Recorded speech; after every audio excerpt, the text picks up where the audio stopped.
جتنے انبیاء تشریف لاتے تھے وہ سب آتے تھے بنی اسرائیل میں. کہاں آتے تھے؟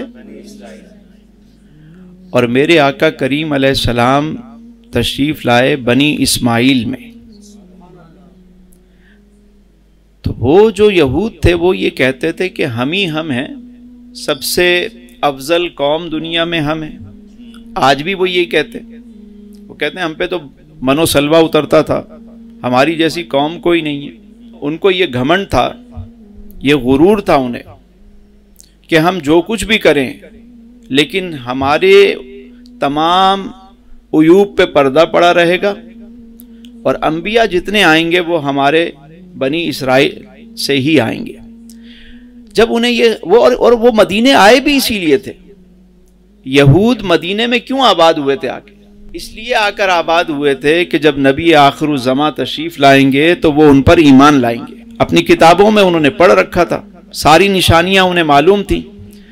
لیکن جب انہیں یہ خبر ملی کہ نبی آخر الزماں بنی اسرائیل کے بجائے بنی اسماعیل سے تشریف لائے ہیں تو انہیں اس بات پر حسد شروع ہو گیا. اور یہ حسد بڑھتے بڑھتے بڑھتے یہاں تک پہنچا کہ وہ دشمنی پر اتر آئے. کتابوں میں سب چیزوں میں وہ پڑھتے ضرور تھے، معلوم تھا انہیں، لیکن وہ ایمان نہیں لائے. اور صرف ایمان نہیں بلکہ انہوں نے مدینے میں وہ ظاہر ریاست کے سربراہ وہی تھے وہاں پہ. انہوں نے سب کو سود پر قرضے دے رکھے تھے. اسلام نے آ کے سب سے پہلے سود کو ختم کیا. تو یہ بات بھی انہیں ہضم نہیں ہوئی، ان کی بادشاہت ختم ہو گئی. وہ سب کو غلام بنا کر رکھتے تھے. یعنی اس دور میں اور آج کے دور میں بھی دیکھیں تو مٹھی بھر یہود جو ہیں وہ آج ان کا کام کیا ہے؟ دنیا بھر میں یہ جو سودی نظام ہے اس کے بانی کون ہے؟ یہ چلتا کہاں سے؟ یہ پورا نیٹ ورک کہاں سے چلتا ہے؟ یہ ورلڈ بینک، یہ IMF، یہ جتنی آرگنائزیشن کو آپ دیکھیں گے وہ وہیں جا کے ملیں گے. تو آج بھی وہ اسی طریقے سے قوموں کو، ملکوں کو غلام بناتے ہیں اور اپنی مرضی کے ان سے فیصلے کرواتے ہیں. آپ دیکھ لیں 60 اسلامی ممالک موجود ہیں. دنیا کی سب سے بڑی مسلمانوں کی فوج ہے اس وقت. اگر 60 ملکوں کی فوج ملا لی جائے سب سے بڑی فوج. لیکن آپ دیکھ لیں کہ وہ مٹھی بھر یہود آج مسلمانوں کو کس طرح مسلمانوں کے بیچ میں بیٹھ کر، چاروں طرف مسلم ممالک ہیں.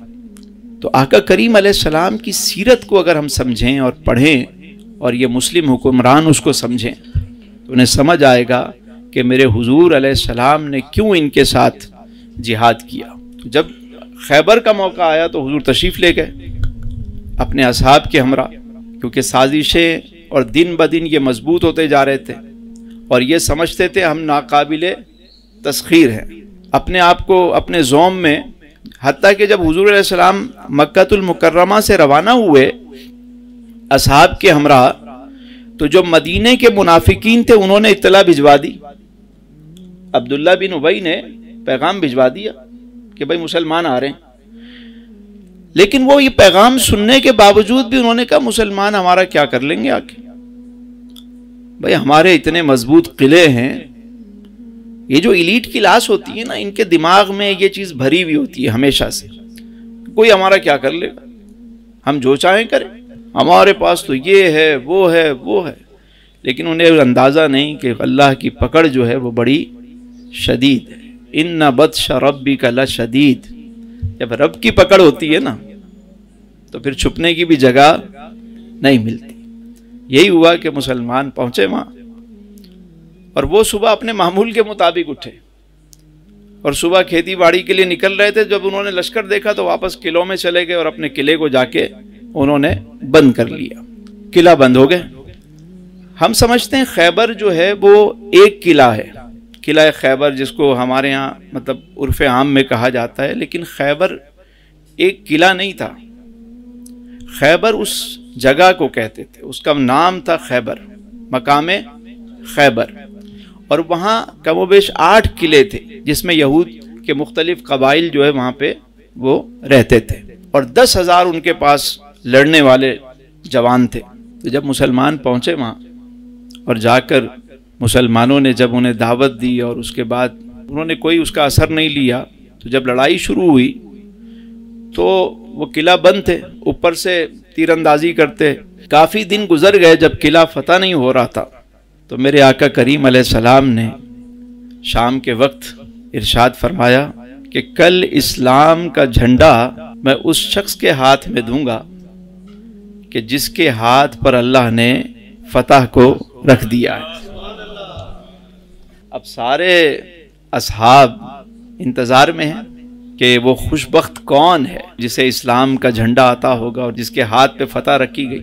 حضرت ابو ہریرہ رضی اللہ تعالیٰ عنہ گئے حضور علیہ السلام کے پاس، صحابہ نے کہا جا کہ پوچھو تو صحیح کہ کوئی نشانی تو پتہ چلے کون ہے وہ شخص۔ تو جا کر عرض کرتے ہیں حضور کوئی نشانی تو بتائیں، وہ خوشبخت کون ہے؟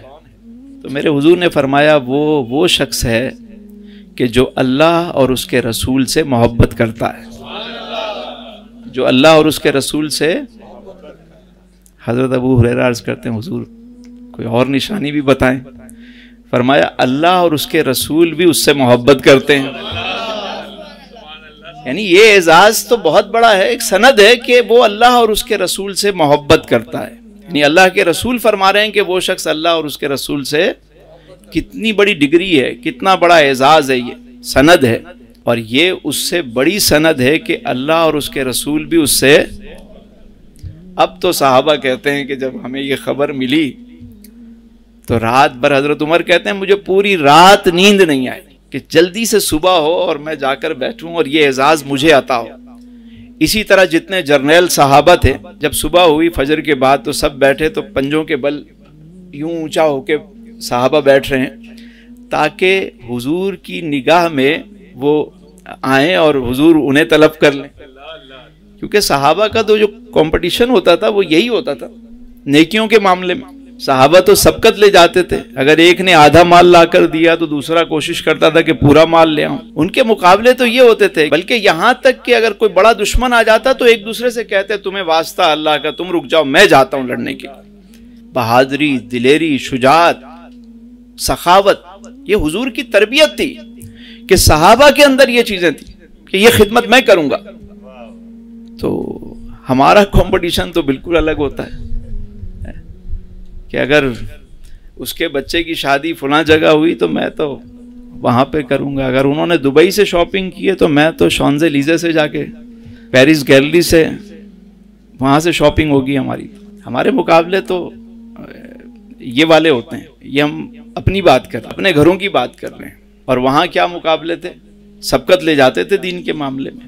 اب سارے صحابہ اونچے ہو کر بیٹھے ہوئے ہیں، حضرت عمر کا قد جو ہے وہ دراز تھا، تو وہ بالکل آپ فرماتے ہیں کہ میں بالکل اونچا ہو کے بیٹھا کہ حضور مجھے بلا لیں اور یہ جھنڈا مجھے عطا فرما دیں۔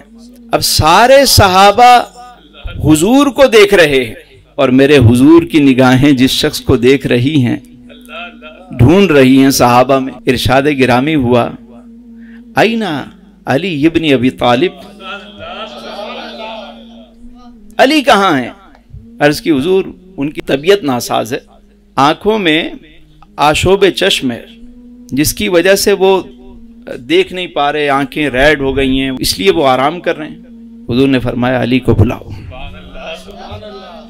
بلایا گیا، حضرت علی لبیک کہتے ہوئے حاضر ہوئے، لیکن آنکھوں پر انہوں نے یوں ہاتھ رکھے ہوئے۔ ہمارے یہاں بھی ہوتا ہے نا، کسی کی آنکھیں آئی ہوئی ہوں تو وہ کیا کرتا ہے، بلیک گلاسز لگا لیتا ہے تاکہ دوسروں کو وہ نہ ہو، یہ انفیکشن آگے نہ جائے۔ لیکن وہ تو آئے تھے طبیب اعظم کے پاس، طبیبوں کے طبیب رب کے حبیب کی بارگاہ میں آئے۔ نہ ہو آرام جس بیمار کو سارے زمانے سے، اٹھا لے جائے تھوڑی خاک ان کے آستانے سے۔ وہاں کی تو خاک بھی میرے حضور کے در کی دارالشفا ہے، شفا۔ کہتے ہیں کہ حضور نے فرمایا علی ہاتھ ہٹاؤ۔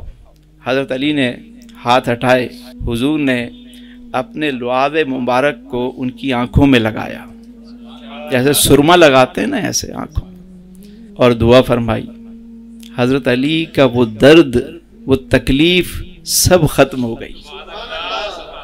یہ نہیں کہ کچھ وقت لگا، نہ اسی وقت حضرت علی کہتے ہیں کہ مجھے تو پہلے سے اچھا نظر آنے لگا، اور پھر حضور سے جھنڈا لیا گئے۔ جب وہاں پہنچے، ان کا جو سب سے بڑا پہلوان تھا جسے مرحب کہتے تھے، وہ آیا حضرت علی کے مقابلے پر۔ اس سے پہلے آپ سن چکے ہیں کہ غزوہ خندق پر عمرو بن عبد ود، جس کو کہتے تھے 1000 افراد کے ساتھ وہ لڑتا تھا، اس کو بھی کس نے گرایا تھا؟ حضرت علی نے۔ اور اب یہ جو یہود کا جو سب سے بڑا پہلوان تھا، اس کو کہتے تھے مرحب۔ لیکن سیدنا علی شیر خدا کرم اللہ وجہہ الکریم نے ایک ہی ضرب میں 2 ٹکڑے کر دیے، اور وہ جو خیبر کا جو دروازہ تھا، جو کھل نہیں رہا تھا، جو ٹوٹ نہیں رہا تھا، سیدنا علی کرم اللہ وجہہ الکریم نے اسے بھی اپنے دستے مبارک سے اٹھا کر پھینک دیا۔ یہ دعائے مصطفیٰ کا اثر تھا۔ اور دیکھیے، جب بھی مشکل وقت آیا، کوئی چیز نہیں ہو پا رہی باقی اصحاب سے، تو حضور نے اپنی آل کو آگے کیا، اپنی آل کو آگے۔ یہ بڑی اہم بات ہے، اس پہ پہلے بھی ہم نے کسی موقع پہ ذکر کیا تھا تفصیل کے ساتھ، کہ دیکھیے کہ جب آیت مباہلہ نازل ہوئی اور نجران کے عیسائی آئے مباہلہ کرنے کے لیے، تو حضور نے اس وقت بھی اپنی آل کو اپنے ہمراہ لیا۔ کیوں؟ کیونکہ ایک مشکل وقت ہے، ایسا مقابلہ ہے، حضور نے اپنی آل کو طلب کیا، اپنے ساتھ لیا۔ حضور ہجرت فرما رہے ہیں تو بستر رسول پر، جہاں باہر برہنہ تلواریں دشمن لیے کھڑا ہے، حضور نے حضرت علی کرم اللہ وجہہ الکریم کو بستر پر لٹایا۔ وجہ کیا ہے؟ تاکہ مشکل کام ہو تو اپنی آل کو پیش کر۔ ہمارے ہاں تو جتنے لیڈران ہیں، قربان کرنے کا وقت آئے تو قوم کے بچوں کو، نعرے لگوانے کا وقت آئے تو قوم کے بچوں کو آگے کرو، حلوہ کھانے کا وقت آئے، سیٹیں بانٹنے کا وقت آئے، عہدوں کا وقت آئے، تو پھر کس کو دو؟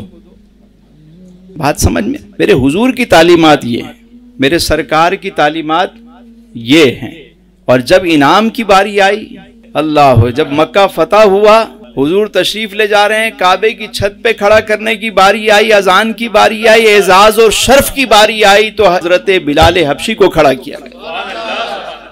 حضور جس سواری پر سوار ہیں فتح مکہ کے دن، تو آپ کے ساتھ جو آپ کی سواری پر سوار ہے، وہ کوئی آپ کی آل سے نہیں، ایک غلام زادہ حضرت اسامہ بن زید بن حارثہ کے بیٹے، وہ حضور کے ساتھ بیٹھے۔ یعنی آج اتنا بڑا دن ہے، عز و شرف کی بات ہے، تو آج غلام زادے کو اعزاز بخشا جا رہا ہے، اور جہاں جان خطرے میں ڈالنی ہے وہاں اپنی آل پیش کی جا رہی ہے۔ بات سمجھ میں؟ یہ نقطہ ہے، جب تک حضور کی سیرت کو اس انداز سے نہیں سمجھو گے، کبھی کامیابی نہیں ملے گی۔